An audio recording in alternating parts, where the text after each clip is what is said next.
So welcome everyone to the latest episode of A County for Old Cars, and today being driving day, we're on our way to the East Anglian Practical Classics Car Club. Say that again, East Anglian Practical Classics Car Club.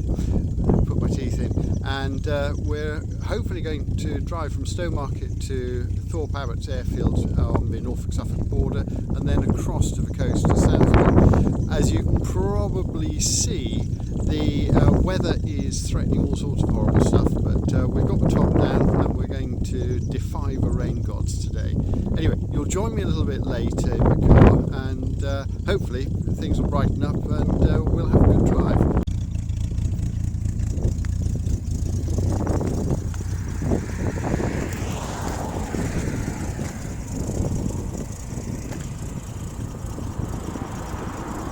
Right, well, you join me as we're about to set off on a road run to Thorpe Abbotts from Stowmarket. So we've got a Porsche 944 followed by a very smart Jaguar XK8, and we're going to pull in behind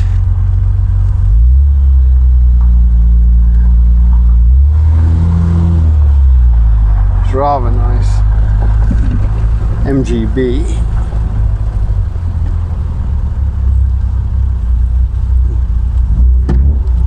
Gosh, that sounds lovely.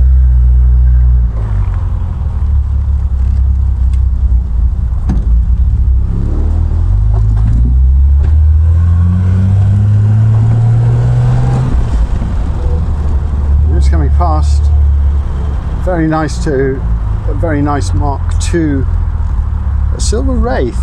So I was going to say silver Shadow, but I'm guessing the Wraith must be the longer wheelbase.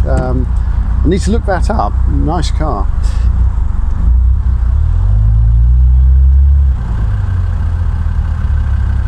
But so far the rain's held off, and it's reasonably warm today, so it should be a good day out.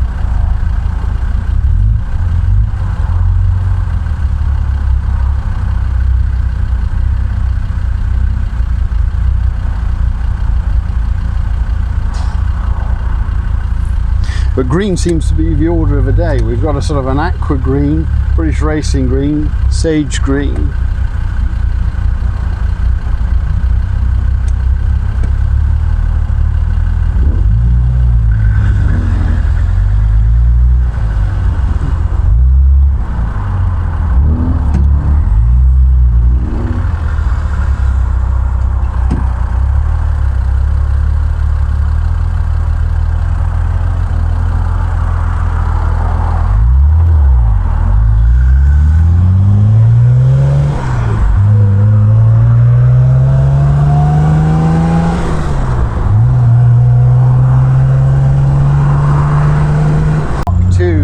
Vitesse, and I've chosen to take Bess out to this little event for the simple reason that on the 7th of May I'm using Tess, my Mk2 2 litre, to do the the Ipswich Felixstowe run, and I thought it'd be nice to do an event like this in Bess, because I've only owned her for about a year, and although we've been to one or two shows, we haven't been on any road runs. So it's nice to be able to show her off, and also for other members of the club who haven't seen her before to get a sense of, you know, what she's like.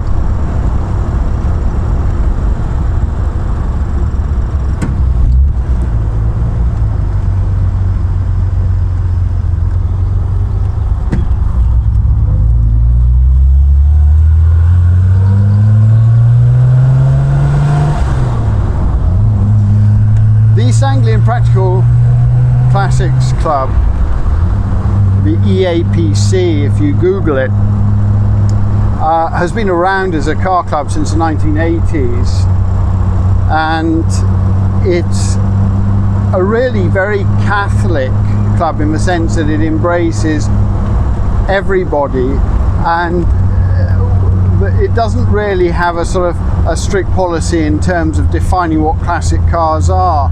So if you've got a modern classic, you'd be very welcome here. We have members who've got pre-war cars, obviously a lot of cars from the 60s and 70s, everything from MGs, Triumphs to Little Austin Saloons, and fast Fords. Really something for everyone. And the club has a full calendar throughout the year, and you can kind of elect to come to some of them or all of them. Really welcoming, friendly bunch of people, and there's a strong sense of community because a lot of the members have been members for a very long time.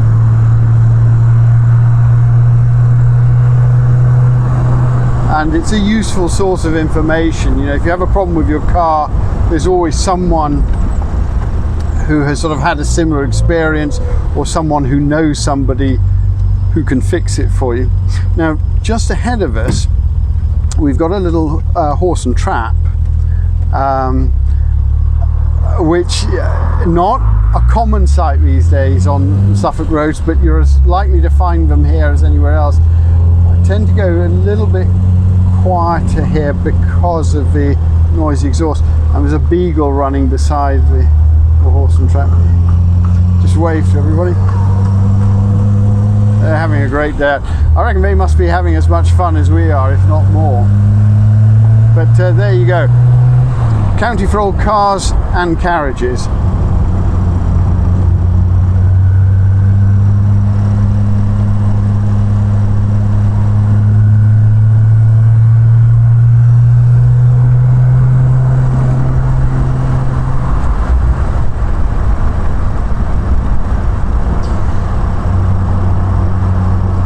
These are just great roads.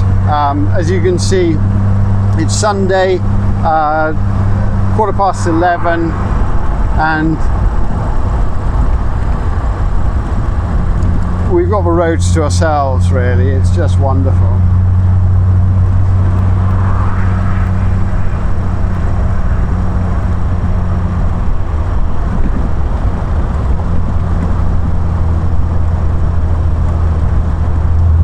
Great way to see Suffolk.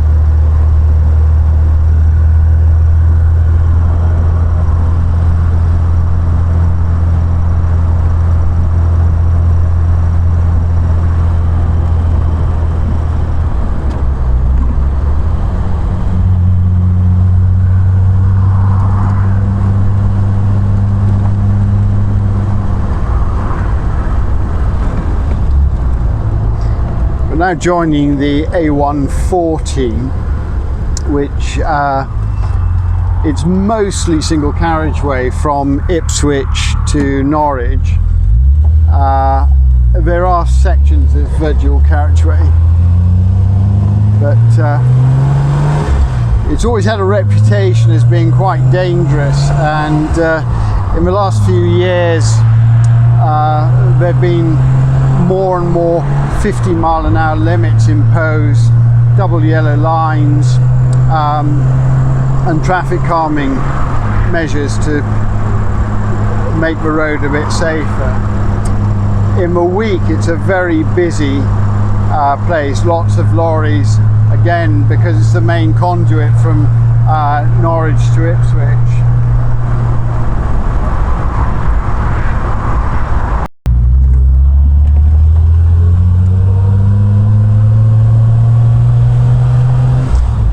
If anyone's watching in the States and had grandparents or great-grandparents who worked here during the war, let me know.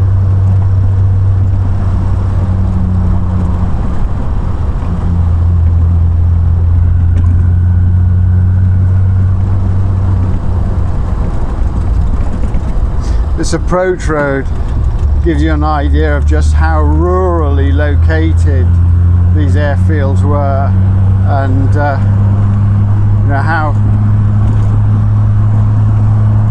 interesting it must have been for the 3,000 or so American personnel to suddenly be sort of landed in the middle of the sort of Norfolk, Suffolk countryside like this, away from major towns.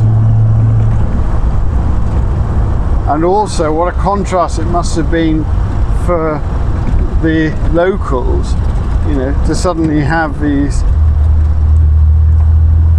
3,000 American personnel and their enormous aircraft and jeeps and trucks thundering up and down these little lanes that had previously been sort of used by horses and carts and you know, the odd truck and van.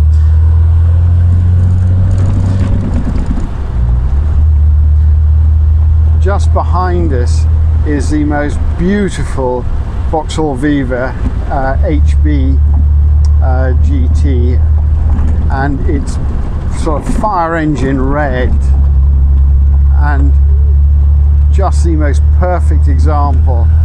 I love those Vivas. I think the HB is the sort of Coke bottle styling is the prettiest, actually. I think the prettiest of all the Vauxhalls. It's a bold statement, but it's my opinion. I don't think they were ever as pretty after that.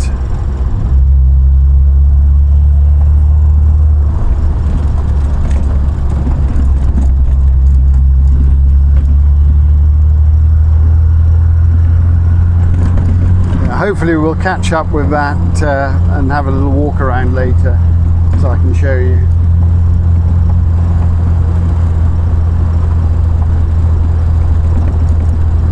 So Jensen's just turning off. We're about to turn now into the airfield itself.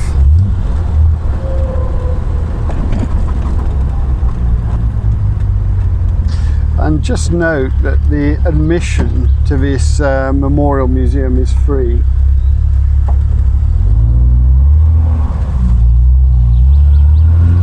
At the car park to the museum, and we've got this beautiful TR5 1968, complete with its Surrey top. And she's wearing Minolite wheels. This is a gorgeous colour and matched with the blue interior and walnut dashboard. Rather like the luggage rack on the back. Yeah. Let's give you a close up of the wheel. So this is the first fuel injected engine, I think, commercially in the UK, built by Triumph. And then behind us we've got this enchanting frog-eyed sprite.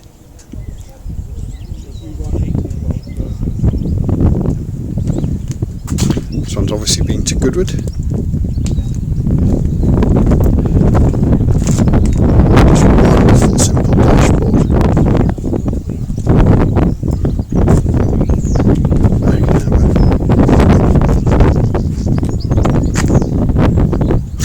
Porsche that we were following in the Convoy. And if I spin my camera around, you can see we're looking out at the old runways intersection just there, come through, and back to the Jensen Healy.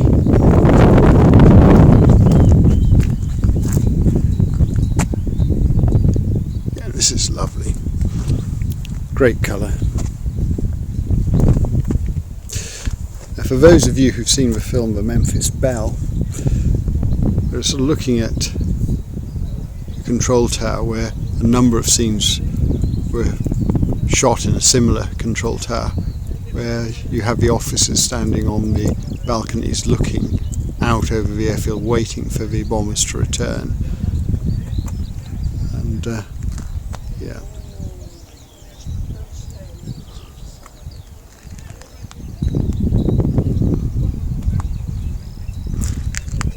Give you a sort of cook's tour round. So coming back,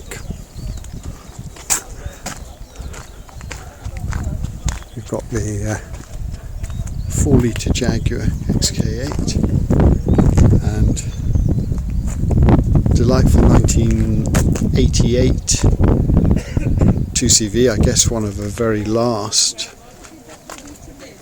Yeah, this is just wonderful.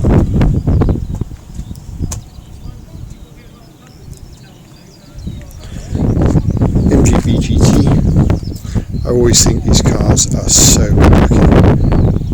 People talk about the Triumph GT6 as the baby E-type, but I think these equally qualify in that way. And then, very rare, the Talbot Matra. Plastic bodied or fiberglass bodied, not sure which, and unique with this 3-seat layout, left-hand drive of course, and sweeping low bonnet line, very reminiscent of some of the 1980s TRs.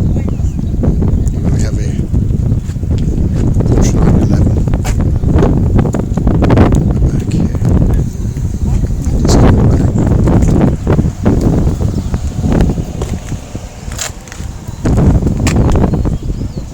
Very rare Carrera.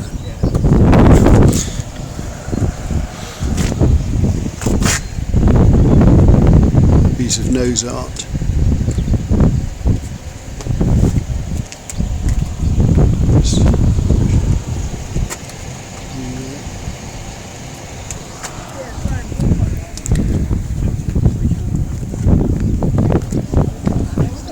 So the MGB that we were following, which has again wonderful sort of Draylon original interior and very smart stone guard. And we've got Bess and this gorgeous Vauxhall Viva GT 2-litre HB. This is one which was following us in. This is just a stunning car.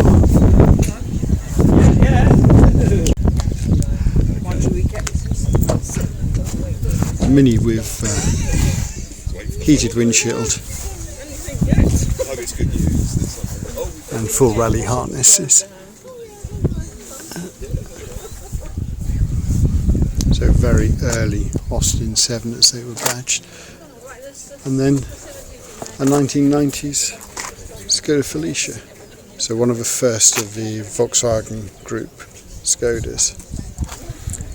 And then across the path, a real rarity and once a sort of common sight. This wonderful Cortina XL Mk2 estate, bright yellow. And just have a look at the inside. It's got this fantastic boomerang steering wheel.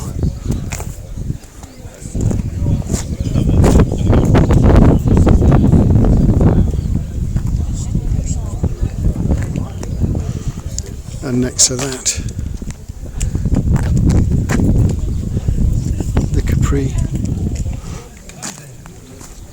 Not sure what engine this one is, whether it's a 1.6.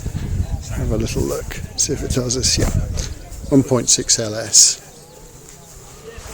So these were an affordable way to have a lot of fun. So we're looking across there to the Airfield Adjutant's office, and then over to part of the museum as we come through. And then 1990s Ford Probe, very good looking car. Even now it looks futuristic.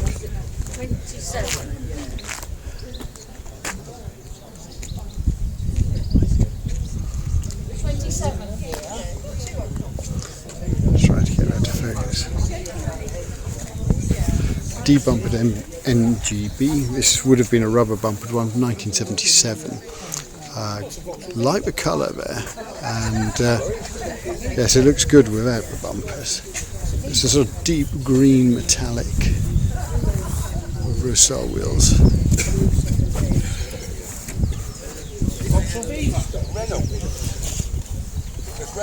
And then we've got a Thorpe Horizon, again very rare, from about 1982, I think. Followed by a GTL 104. Again, a rare sight nowadays. And this must be one of the last ones. Again, I think sold make it about 1986, I'm guessing. So, yeah. Beautiful example. Tartan interior.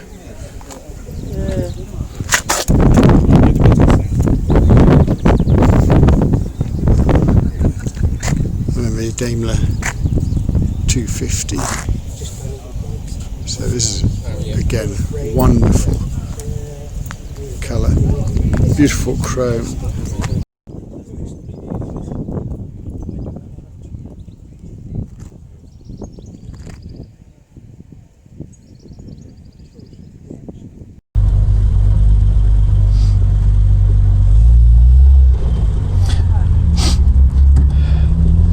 Setting off from the museum down to Southwold and following this beautiful Triumph TR5.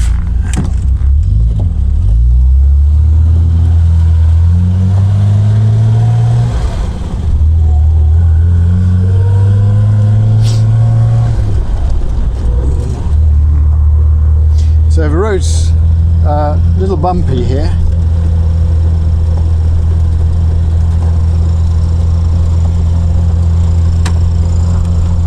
Make sure the door is properly shut.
So the engine on the TR5, essentially it's the same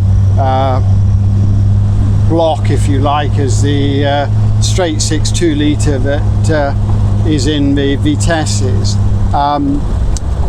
These have a long, the 2.5 has a longer stroke, which is where the extra cubic capacity comes from, and the TR5 was the first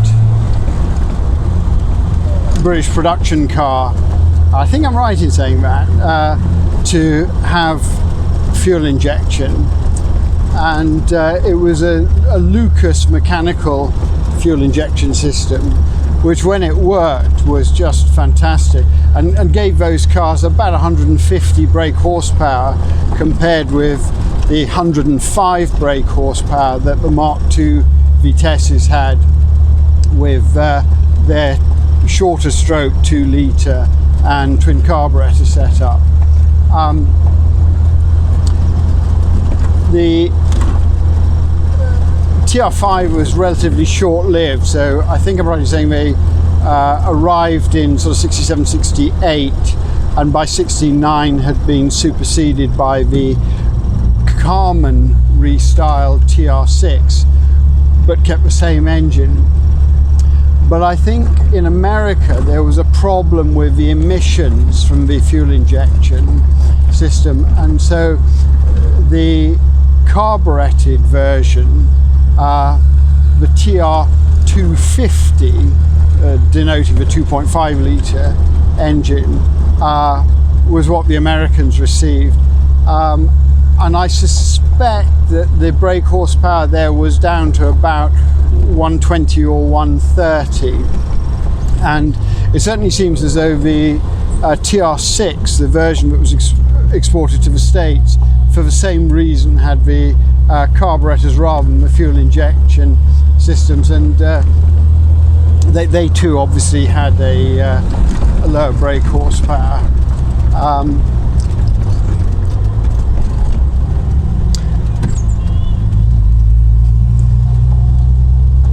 But for my money, the TR5 is the greatest of all the TR series, because it combines the gorgeous Michelotti styling of a TR4 with a wonderful Harry Webster 6-cylinder engine.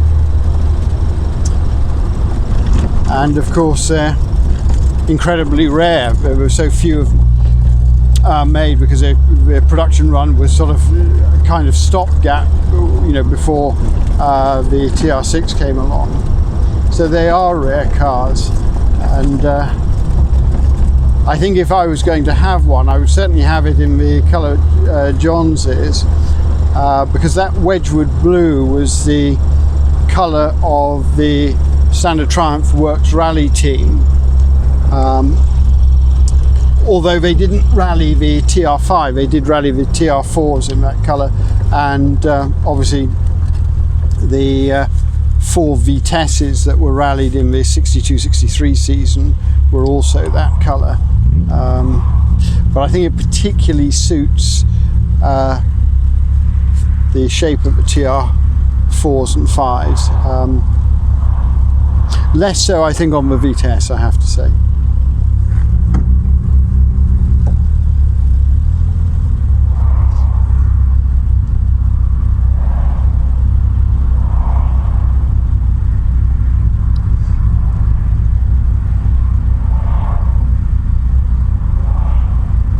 I think the other difference with the TRs is the early TRs certainly had overdrive on 2nd, 3rd and 4th.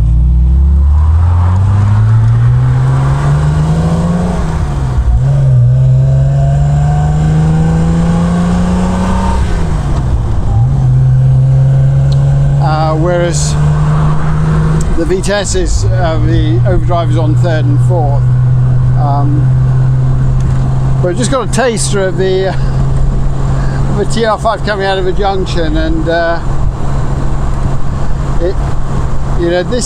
this one's reasonably quick, but that fuel injection and the extra 500 cc's, it's in a league of its own.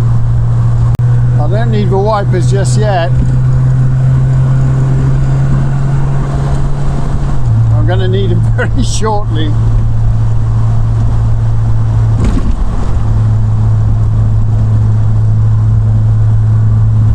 What I could probably do with more is the roof.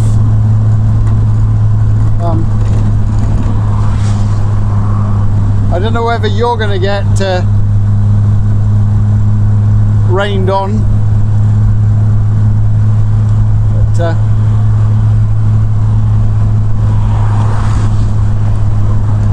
it may all get a bit sort of rain splashed before long. Still.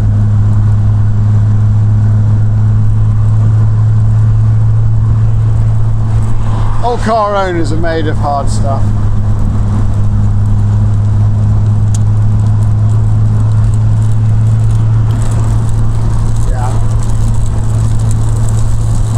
Yeah, it's raining quite a bit now.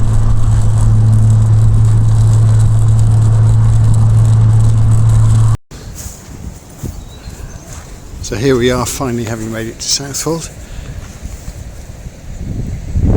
And survived the rain. I managed to resist the temptation to stop and put the top down, and yeah, it's dried up nicely. So we're next to the sort of boating lake here, as you can see, and if I turn the camera around, ahead of us is the pier, but we've got a nice selection of cars here, including this 2 Series Volvo and very rare Vanden class Allegro.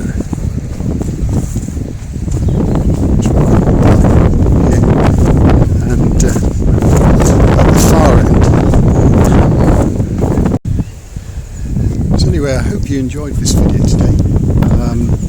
It's been an interesting drive with uncertain weather, but it's turned out to be absolutely glorious, and I'm really pleased I've come today, and many thanks to East Anglian Practical Classics Club for organising this event. I think everyone who's come has really hugely enjoyed it.